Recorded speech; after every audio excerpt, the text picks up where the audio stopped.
যাদের জন্য তুমি কৃষ্ণ ভজন সাধন করতে পারছো না, যাদের জন্য 24 ঘন্টার মধ্যে একবারও কৃষ্ণ বলে হা কৃষ্ণ প্রাণ কৃষ্ণ বলে কাঁদছো না, কেউ তোমার সাথে যাবে না।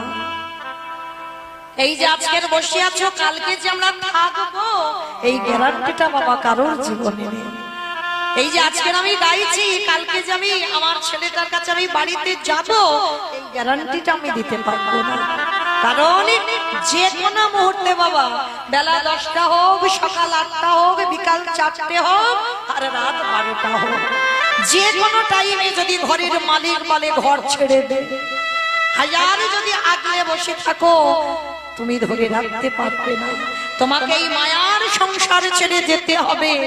তাহলে যাদের জন্য তুমি কৃষ্ণ ভজন ভুলে যাচ্ছ, সারাদিন শুধু সংসারে খেটে যাচ্ছ, কৃষ্ণ নাম করতে পারছো না, কেউ কি তোমার সাথে গেল? গেল না।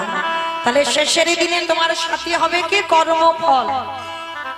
কতদিনে সাধু সঙ্গ করলে, কতদিনে ভক্ত চরণে আশ্রয় করলে, কতদিনে তুমি গুরু চরণে আশ্রয় করেছ, কতদিন যাবত তুমি একাদশীর উপবাস করছো, এই ভালো ভালো সুকর্মগুলো তোমার সাথে যাবে। তবে বাবা আমি মৌমিতা একটা গ্যারান্টি দেব, আর একজন আমাদের সঙ্গী হবে। কে জানো? শেষের দিনে জানি না আপনাদের এই মালিকনগরে নিয়ম আছে কিনা, তবে আমার ডায়মন্ড হারবার এলাকায় নিয়ম আছে। মানুষের মৃত্যুর পর দুটো জিনিস তাকে ভাড়া করতে হবে, অন্যান্য কিছু নয়, দুটো জিনিস করতে হবে। কি? এক হলো খোল আর এক হলো করত।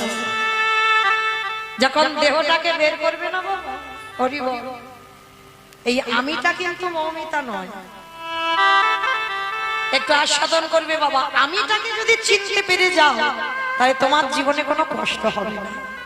আমিটা তো মৌমিতা নয়। আমিটা যদি মৌমিতা হতাম বাবা, আমার মৃত্যুর পর যখনই আমার দেহ থেকে প্রাণটা চলে যাবে, আত্মীয় পরিজন যখনই দেখতে আসবে, এসে বলবে হ্যাঁ রে এখনো মরা দেহটা ভিতরে রেখেছিস, বের করে দে। একবারও কেউ বলবে না যে মৌমিতার দেহটাকে ভিতরে রেখেছিস, বের করে দে।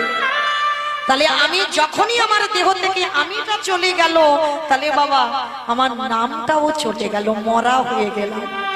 তাহলে নামটা আমি নয়, আমার মধ্যে আমি বস্তুটা যার আছে তার কোনোদিন মৃত্যু হয় না।